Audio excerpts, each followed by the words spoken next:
You're listening to the Online Marketing Made Easy podcast, episode number 224. Welcome to the Online Marketing Made Easy podcast. Business advice so easy, you'll feel like you're cheating. And now your host, Amy Porterfield.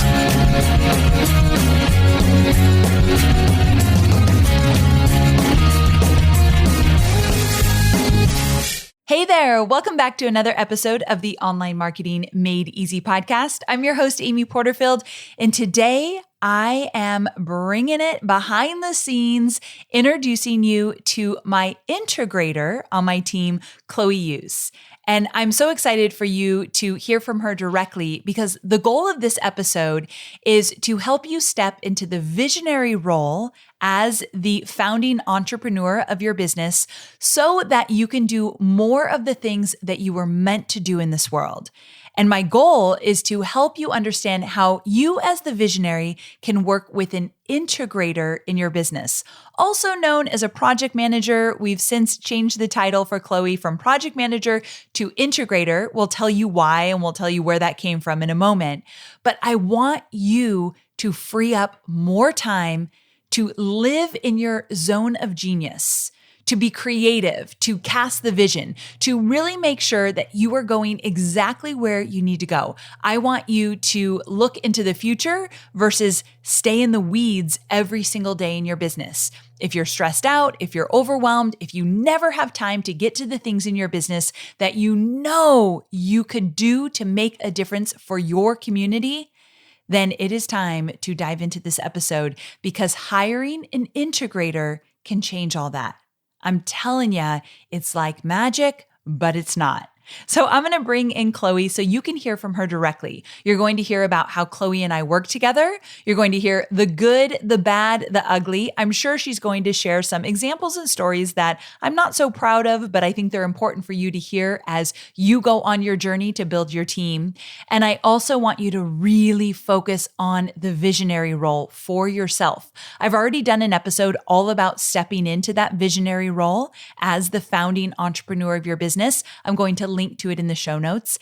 And just so you know, there is a freebie with this episode where I'm going to give you the job description for an integrator. So when you're ready, you can download that freebie and you can use it to expand your team. But even if you're not anywhere near ready to hire for a big role like an integrator, that's okay. This episode will still be valuable because I'm going to talk a lot about what you should be doing as the visionary and what you shouldn't be doing as the visionary in your business.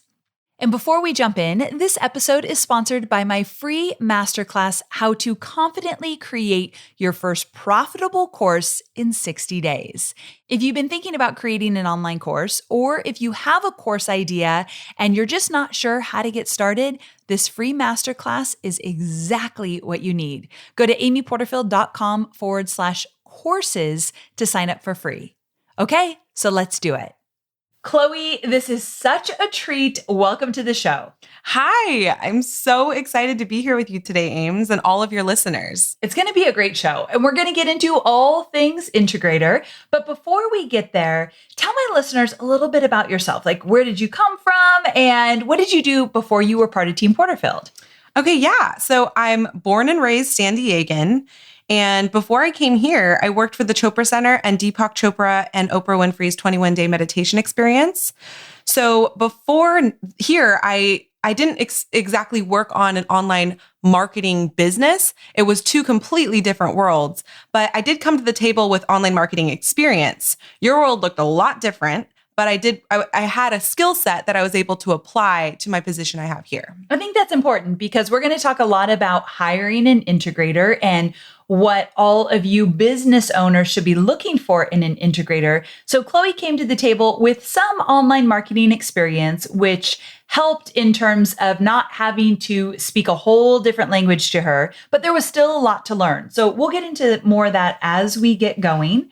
So before we get started, Chloe, I thought it would be important to break down the visionary role and the integrator role, because today we're talking about how they work together. So I'll start with the visionary role first. Cool? Sounds great. Okay. So the visionary of the business is the founding entrepreneur, which is many of you who listen to my podcast. So the person who created the business. A visionary is a person who has lots of ideas, is a strategic thinker, always sees the big picture, has a pulse on the industry, connects the dots, and researches and develops new products and services. Again, the visionary is typically the founding entrepreneur, and he or she operates more on emotion. This person is great with big relationships, the culture of the organization, and really good at solving big, scary problems. Not the little ones, but the big, ugly problems that come up in everybody's businesses. The visionary also sees things others can't. He or she creates and holds the company vision and is great at closing big deals. So visionaries are the creators of everything. So I look at my role in this business as the visionary. Do I do all of these things really well? No. I've actually made it my mission to step into the visionary role more so this year, and I want to embody all of this. I don't just yet, but I'm getting there. So if you feel like, ooh, I don't know if that's me, but it should be me, this is something you can work toward. You don't have to be born a visionary. So I just want to make that really clear. Okay, so that is my role in the business. Now there's a whole lot of stuff that needs to get done. And if it was just the visionary, the things wouldn't get done. So that's where the integrator role fits in. So Chloe, break down the integrator role. Okay.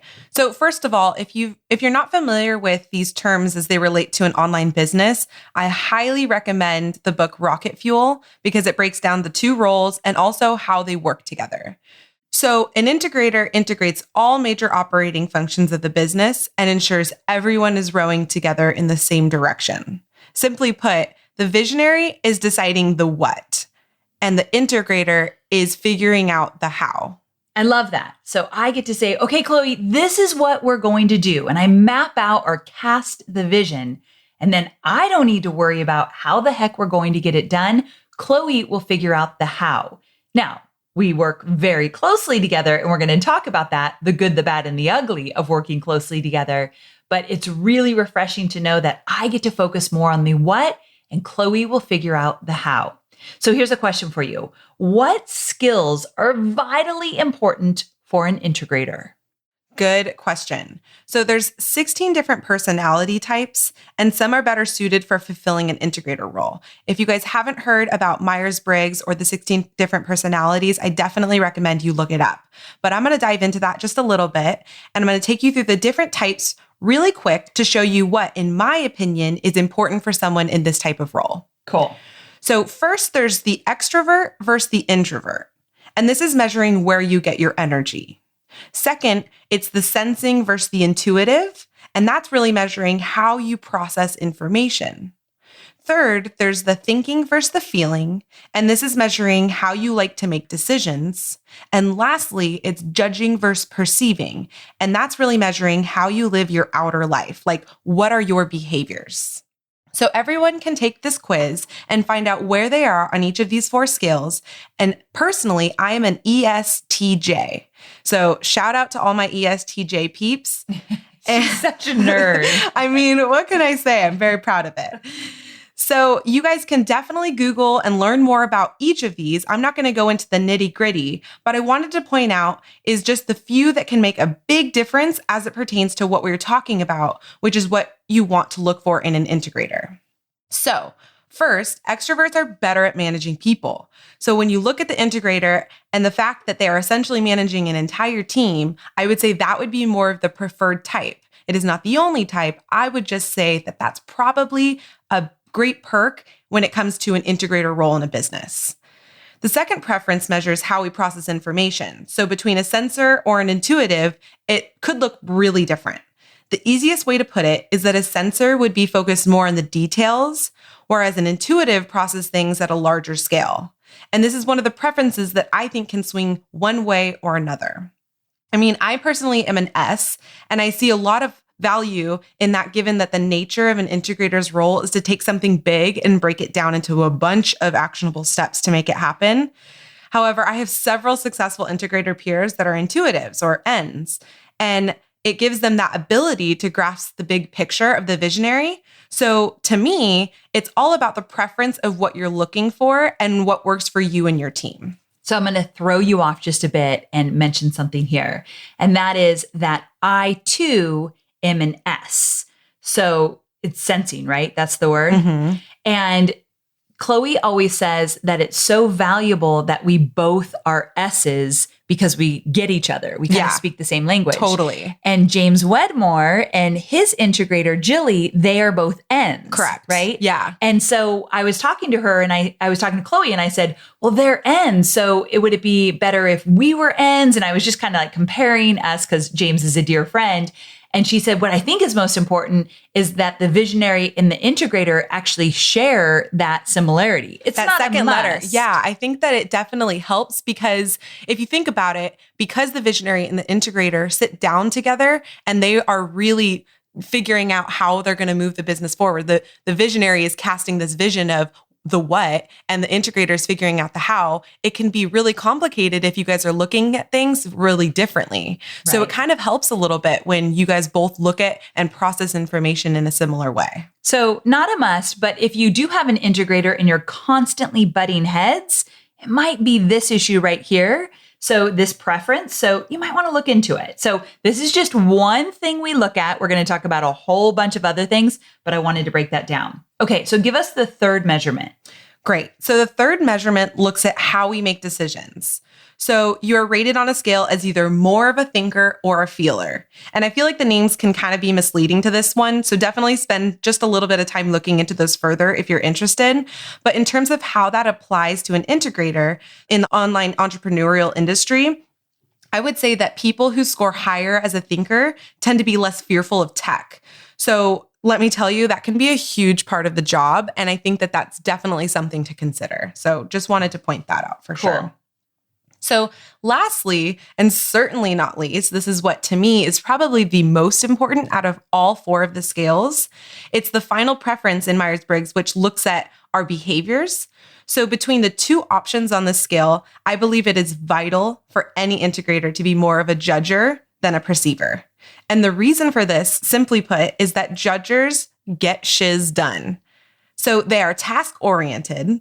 They like to make lists of things to do. Work comes before play because at the end of the day, I truly believe that a successful integrator must be personally accountable and able to self-manage, and they need to be decisive. So I know that is a lot, but if you take the time to look into the power of this type of assessment tool, I feel like you can really learn a lot about a person, which can better help your search for that perfect integrator for your business. Awesome. So we never say that the personality test determines who you hire, but it is a really great tool just to look into the person's personality a little bit more. Definitely. Okay, cool. All right. So moving on, I thought it would be pretty valuable if we take people behind the scenes, because I'm promising to do that more and more on this podcast, and share a little bit about how you and I work together. Definitely. So we work very closely. Like, I'm pretty sure Amy is number one on my speed dial. I better be, but I don't think speed dial is a thing, but I better be. Well, you know what I mean. But in all seriousness, we really do work together a lot. I mean, I'm pretty sure I've seen you face to face every single day this week. I'm pretty sure that's true. That is not always the case, but this week's been kind of hectic. Yeah. And I was gone in Hawaii for a week, and I think she just missed me, so she wanted to come over every day. I did. I've been over to her house every single day. I even slept over last night. Let's not tell people. Maybe not. So it's not always like that, but for the most part. And Amy and I are in constant contact with each other and have a regularly scheduled meeting every week. So I think that that's really important to point out is that you better like the person that is your integrator because you guys are going to be working together a lot. It may not be always as much as what I just described right now, but it is I am probably the person that she is in contact with the most out of everyone on the team. Totally agree. And I want to jump in here and say that you do not need to hire an integrator that is local. That was actually just a huge coincidence. I wasn't looking for that. And I am an introvert to the core. So I don't really want people in my space a lot when I'm working. However, because I like Chloe's energy and I like how she manages projects and how she gets organized, it's a really good thing to be in my space. Like I enjoy her. So with that, it's just worked out really well. But you can hire a virtual integrator for sure. And so I don't want that to stop you. But I do see a lot of perks because you're going to meet with the person regularly. Conversations happen organically in person. So true. That's where I found the value in what we do and the fact that you're over at the house a lot. Very true. There is a huge plus to that. So if you were to ask me, Amy, should I hire locally or virtually? I'd say, hey, if you can hire locally for your integrator, that's a huge perk, but not a must. Okay, I definitely agree with that. And I wanted to just do one quick little activity just to kind of show you a quick outline of what I would call an accountability chart, kind of going back to that Rocket Fuel book. So let me paint you a really quick picture. So if you put your name at the top of a piece of paper and you circle it, that is the spot of the visionary, AKA you, the business owner. Now, directly below your name is another circle with a line connecting the two, and that is where your integrator goes. Now, below that is the rest of your team or your contractors. And the way that works functionally is that Amy's vision or your vision, the business owner's vision, is passed down to your integrator. And then they take it and run with it, managing the rest of the team to execute it. So let me give you an example of what that looks like for us. One strategy Amy and I have been using a lot as of late is something we've been referring to as a vision doc. And this essentially is one place where Amy compiled her vision of all the things she wants to achieve within the next 3 months. So she outlined the what. After an initial meeting where we reviewed it and ensured we were both very clear on it, it was then up to me to execute it, pulling in the key players and contractors of our team to complete it. So this helps tremendously for both of us because for Amy, it allows her to dictate where the business goes and where our resources are being spent. But for me, it allows me to tackle the things that are the most important to Amy, and I get to focus on those specific things until they're completely completed. And then I get to move on to the next thing. So it's really helpful when you cast the vision as a visionary and the integrator gets to take it and run with it. So good. Okay, so let's be honest. It's not always unicorns and rainbows working with me. And so I want you to be really honest, and you're not going to hurt my feelings. I want you to talk about the struggles between the two of us. Like what comes up for you as an integrator? Okay. Be nice. So I feel like we lucked out because we are so similar. I mean, we're both sensors, which is a huge help in how we process things. So our thought process is pretty much on the same page. Right. However, there's usually this like slight tension between an integrator and a visionary. And people say, if you don't have it, you're doing something wrong. So it's actually a good thing. And it's something that indicates that you guys are both filling your roles correctly. Ooh, that's good. I like that. Like, okay, wait, I just had an aha moment. For so long, we literally had no tension. And it's because I was playing in the integrator role more than the visionary. I talked earlier how I really needed to step in the visionary role. Yeah. And so when I was playing in your world, it was easy that we were agreeing on everything. But if I step back and I cast the big vision that might cause a little overwhelm for the team and how to figure it out, then that's where a little bit of that tension comes in. Totally. As it should. Okay, cool. So let me explain that just a little bit. Simply put, the visionary's job is to build the next big vision. So the one in the future, she's already looking ahead. And the integrator's job is executing the previous one. So you can kind of understand if you put yourself in that position, you could kind of see why there would be a tension there. An integrator would be like, wait. And a visionary is like, all right, next thing. So that's like where that natural tension can come from. And an example of that, just in recent, I'm going to totally call you out, Amy. Are you ready? I know what you're going to say. So an example of that would be, you guys all know that new release that Instagram just did, the Instagram TV. It was something that was so exciting. Everyone was like jumping in on it to do a new episode. And Amy and I had just sat down for that vision doc meeting where we got super clear on what the marching orders were. I was executing. I was in the middle of something, I think, and I get this text and Amy's like, oh my gosh, that Instagram TV thing is so cool. Let's do it. And I knew right there she was ready to jump on it like that. And hey, I'm all things innovation. I love that. And I never want to stifle Amy. But I was like, hang on there. Let me put on my integrator hat and say, okay, we can do that for sure, but I'm going to focus on this right now, and then we'll circle back and go back to it. So I just knew that because Amy and I have this relationship where we trust and respect each other, I was able to speak up and say, hang on, Ames, we got to focus on this one thing that you really wanted done when we sat down. So that's kind of a little example inside of what a visionary and integrator conversation and interaction would be in something like that. So coming from my perspective, because I want all you visionaries to really hear how it feels for me when that happens, I send the text and I'm all about IGTV, like bring it on. And Chloe comes back and she says, yeah, I think you actually wrote back, whoa, Nelly. And then she said something like, once I get XYZ done, and XYZ actually, I think had something to do with our evergreen funnels. So it's pure revenue. Like it was very important to me to fix something in there. So she said, once I get XYZ done, then we can circle back. Now, what was important about that is she reminded me by the XYZ that, oh, I really wanted this other thing.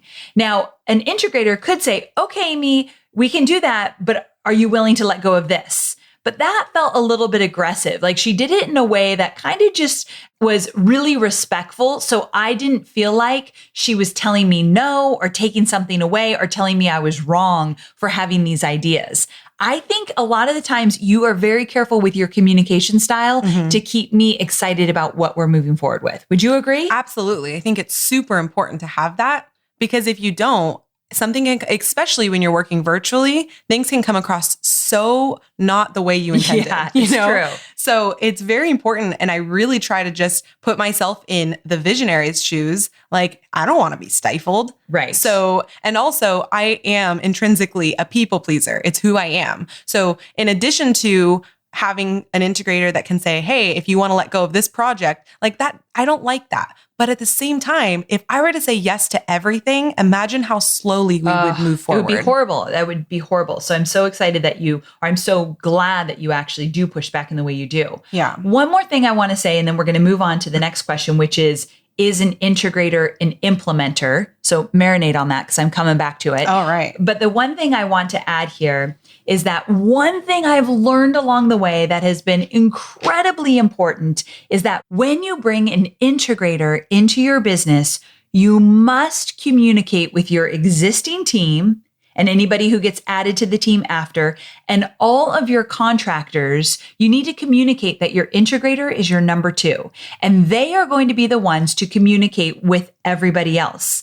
So what happened with me is that when Chloe came on, I did a terrible job of explaining to my outside contractors and everybody else that I was looking to Chloe to call the shots with everybody on the team. I was going to step back and I was going to stop managing and instead let Chloe figure it out and give everybody their marching orders and make sure everything's on task. So there's a little shift that happens that sometimes contractors or team members can get a little bit jolted by, wait a second, why are you stepping out? And who's this person stepping in? You have to do a great job of setting them up and communicating to everybody that you're looking to this person to take the ball and run with it. So important. I really do agree with that. Yeah. So just wanted to put that out there because sometimes it creates some waves in the beginning. Because I think that ultimately you're setting the integrator up for success, but that at the end of the day, that also sets you up for success because then you have less to manage. Yes, which is so important. Remember what I said in the intro of this podcast.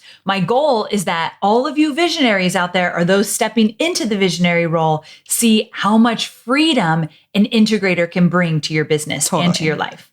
Okay, so moving on, like I already hinted, does the integrator implement? Are you a doer? No. So an integrator is not an implementer. It sounds the same, but it's not the same.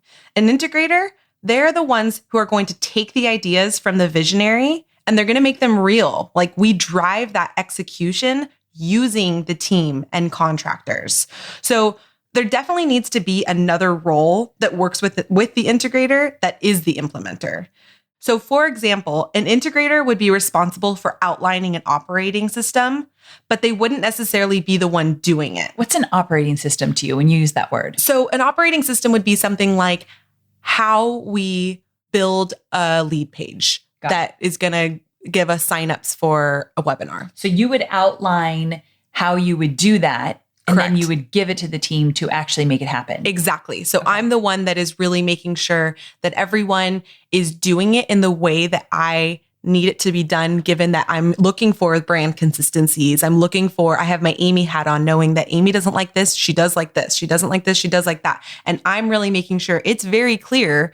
And then I'm not the one making those. It would really be the team or an implementer or a contractor that would be able to help me with doing that so that I can stay above it a little bit to oversee and manage all of the moving pieces. And you do major QCing. Oh my gosh. That's Yeah. like half of my life. Right. So just looking at what everyone's done and making sure it's on track.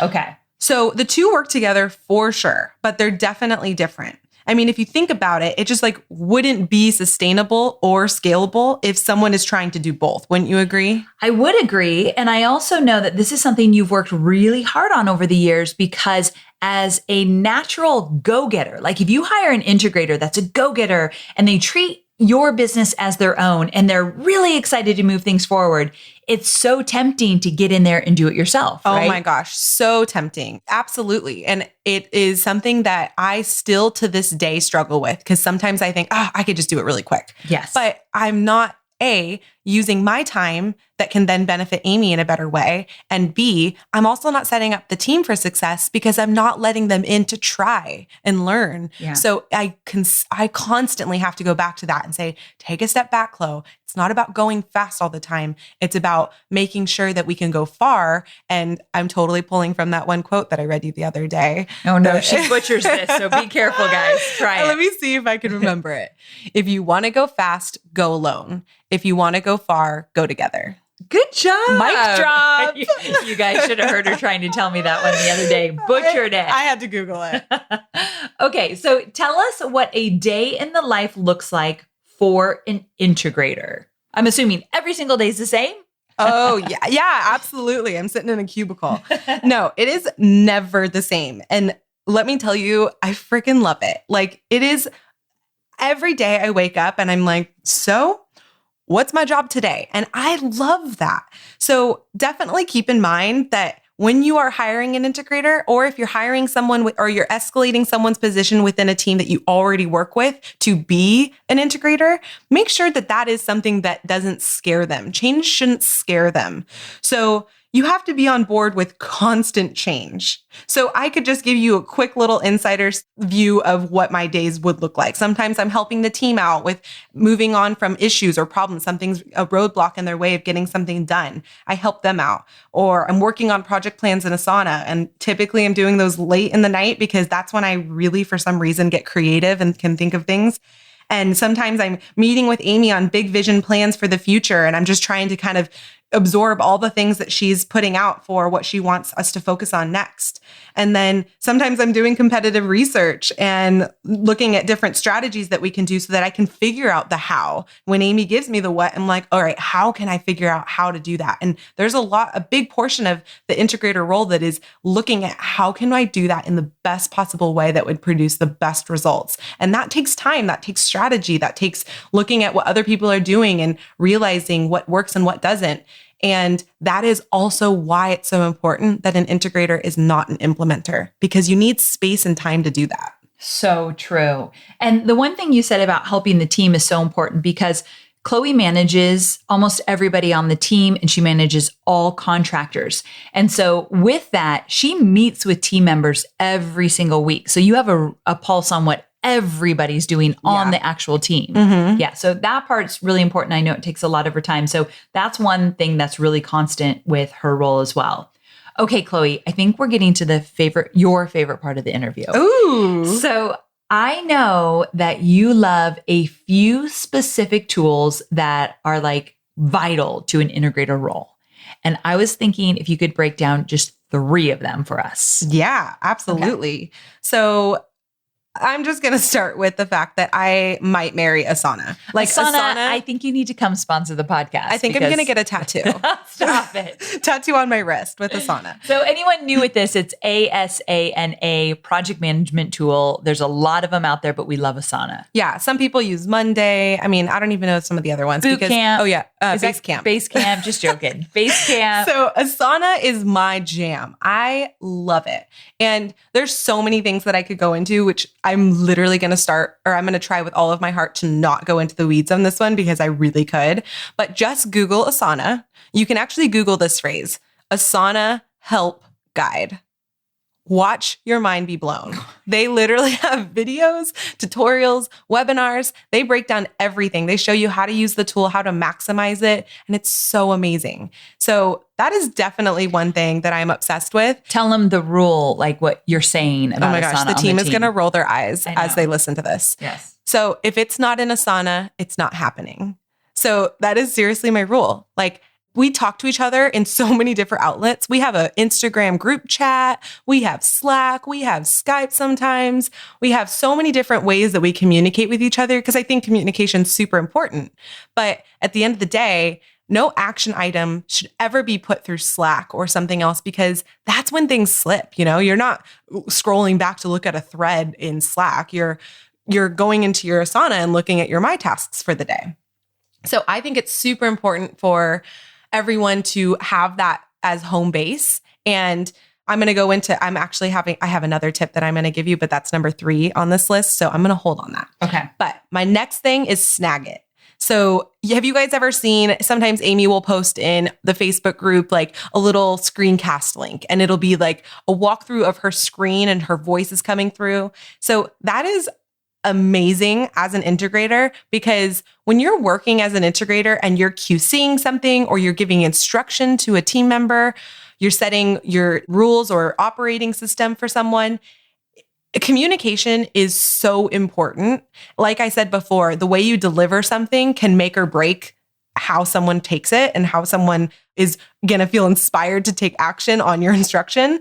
And so I think that Snagit is this amazing tool because I can literally walk through, I can walk through a process. I can kind of give that personal feel rather than being that robot behind a screen that people can be like, wow, that's a direct order. You know, it softens things up and it also makes things super clear and it just makes it amazing. I mean, am I getting that point across how amazing it is? It is amazing, you guys. Okay, so moving on.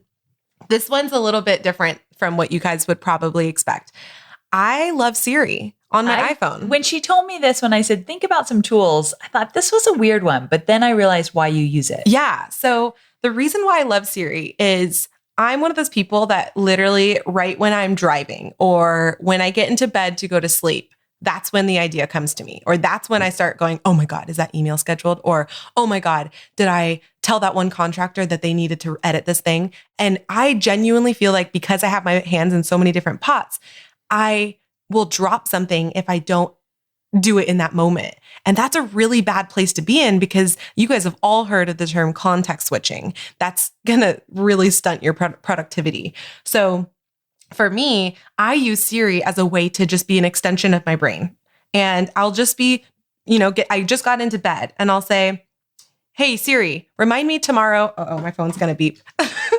I'll say something like, remind me to make sure that the FOMO fix email for next month is written. Because I literally will think, is that? I don't remember. And then the next morning, what happens is it'll pop up on my phone and I'll be able to put that into Asana. So it's just super helpful. If I'm working on a project and I want to call Amy about something, I'll just say, hey, Siri, call Amy in 10 minutes and remind me to talk to her about this.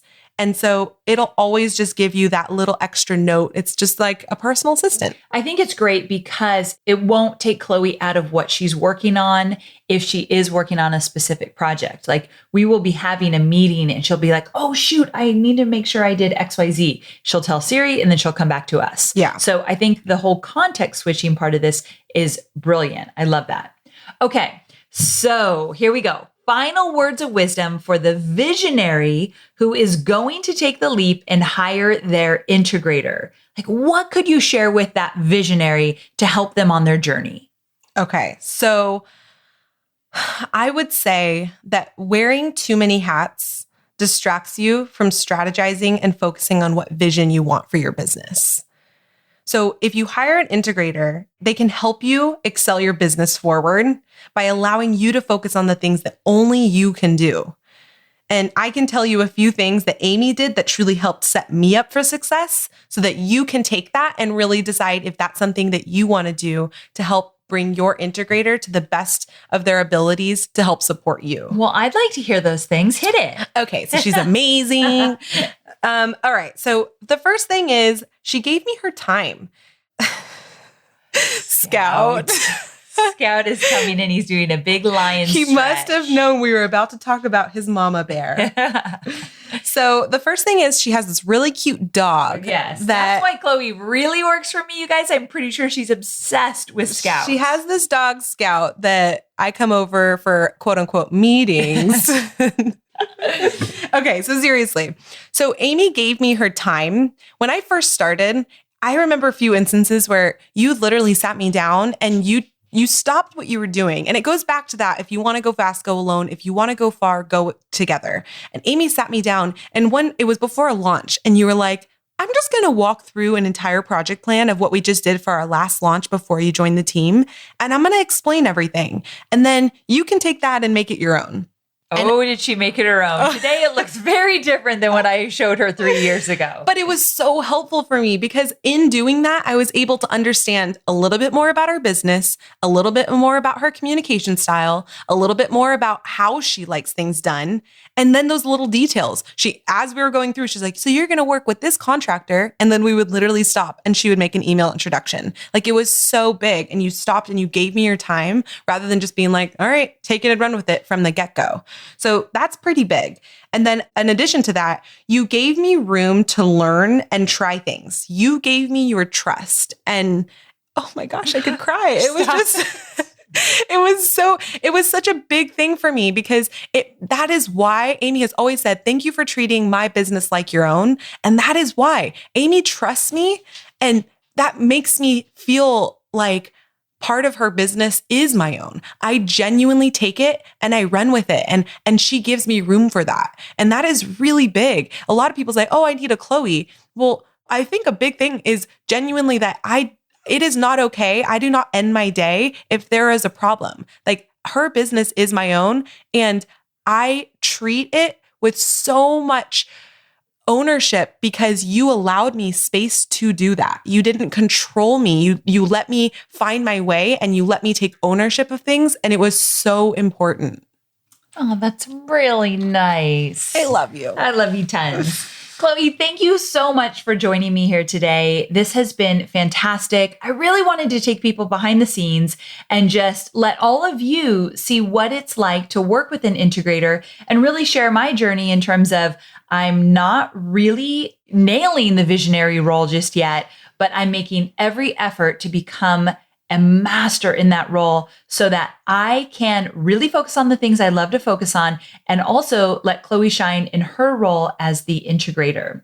So again, thanks, Chloe, so much. Love you dearly. Thank you so much. And thank you to all of you for letting me come on and share my little tips on an integrator. I hope you guys find what it is you're looking for so that you guys can be the best visionary you can be. Speaking of, if you are looking for an integrator, we have this fantastic freebie, and it's the exact integrator job description that I used and that I encourage my students to use as well. So I'm going to give you the job description for an integrator and a test run assignment that you can use during the hiring process. So when we get down to 2 or 3 top candidates, we give them an assignment. And I'm going to give you that test run assignment and you can make it your own. So if you go to amyporterfield.com/224, that's amyporterfield.com/224, you can sign up to get a special link that will take you to a Google document template. You can copy the template and then make it your own for both the integrator job description and the test run. So do that now before you forget. Even if you're not ready to hire an integrator, I think the job description will help you understand what you're looking for in the future. And then, of course, you want to keep that test run for the future as well. Also, don't miss next week's episode, number 225, with Sunny Leonarduzzi. We are talking all about YouTube marketing and how IGTV fits in with YouTube marketing, and also how to grow your email list with your videos. It's a fantastic episode. It's step by step. We're going to give you a formula. I can't wait to introduce you to Sunny. If you're new to her, and if you already know Sunny, you know how fantastic she is around all things video. So it's a fantastic episode. So that's number 225 next week. I'll see you here, same time, same place. Oh, and before I forget, have you subscribed to the podcast just yet? I don't want you to miss anything. And if you subscribe to the podcast, you will be notified with all new episodes. And I've been putting out bonus episodes that I don't talk about anywhere else. So you got to get that notification. So make sure, if you haven't done so yet, subscribe to the podcast. And again, I will be talking to you very soon. Okay. Bye for now. Chloe, she liked to get in there at the end. See you later, guys. Bye.